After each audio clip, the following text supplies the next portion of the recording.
தோசைக்கு சூப்பரான ஒரு side dish recipe.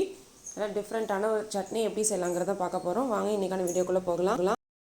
Stove on பண்ணிவிட்டு ஒரு கடாயில் 2 டேபிள் ஸ்பூன் அளவு எண்ணெய் சேர்த்துக்கோங்க. எண்ணெய் நல்லா ஹீட் ஆனதுக்கப்புறமா இதில் 2 வரமிளகாய் சேர்த்து நல்லா வறுத்து எடுத்துக்கலாம்.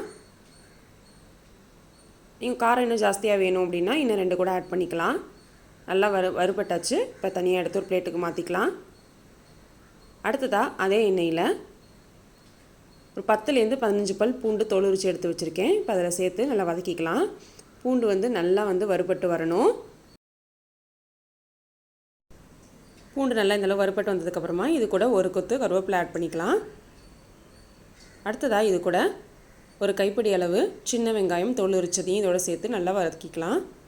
கண்டிப்பாக அந்த சட்னிக்கு சின்ன வெங்காயம் யூஸ் பண்ணுங்கள். அப்போ தான் டேஸ்ட்டும் வாசனையும் ரொம்பவே சூப்பராக இருக்கும். நல்லா சின்ன வெங்காயம் ஒரு கைப்பிடி அளவு தாராளமாக சேர்த்துக்கலாம். மீடியமான ஃப்ளேமில் வச்சு இந்த பூண்டோடு சேர்த்து அதையும் நல்லா வதக்கி எடுத்துக்கோங்க. இப்போ வெங்காயம் பூண்டெல்லாம் இந்தளவு நல்லா வதங்கினதுக்கப்புறமா இது கூட ஒரு கப் அளவு உடச்ச வேர்க்கடலை எடுத்து வச்சுருக்கேன். இப்போ அதையும் இது கூட சேர்த்துக்கலாம். அடுத்ததாக இது கூட ஒரு 1/4 மூடி அளவு தேங்காய் பல் பண்ணி எடுத்து வச்சுருக்கேன். அதையும் இது கூட சேர்த்து நல்லா வதக்கிக்கலாம். இப்போ வெங்காயம் தேங்காய் இதெல்லாம் நல்லா ஓரளவு வறுபட்டதுக்கப்புறமா லாஸ்ட்டாக இது கூட கொஞ்சமாக ஒரு அரை நெல்லிக்காய் சைஸ் அளவு புளி சேர்த்து இது கூட வதக்கிக்கலாம். இப்போ நல்லா ஆறட்டும். நீங்கள் தேவையான பொருட்கள் எல்லாமே நல்லா ஆறிடுச்சு. இப்போ மிக்ஸி ஜாருக்கு மாற்றிக்கலாம். இது கூட தேவையான அளவு உப்பு சேர்த்து நல்லா நைஸாக அரைச்சி எடுத்துகிட்டு வந்துடலாம். தண்ணி உங்களுக்கு வேணுங்கிற அளவுக்கு நீங்கள் ஆட் பண்ணிக்கோங்க. சட்னி ரொம்ப தண்ணியாக இருந்தால் நல்லா இருக்காது. ஓரளவு கொஞ்சம் திக்காக இருந்தால் தான் இட்லி கூட தோசை கூட வச்சு சாப்பிட்றதுக்கு நல்லாயிருக்கும். லாஸ்ட்டாக இதுக்கு தாளிப்பு ஆட் பண்ணிடலாம்.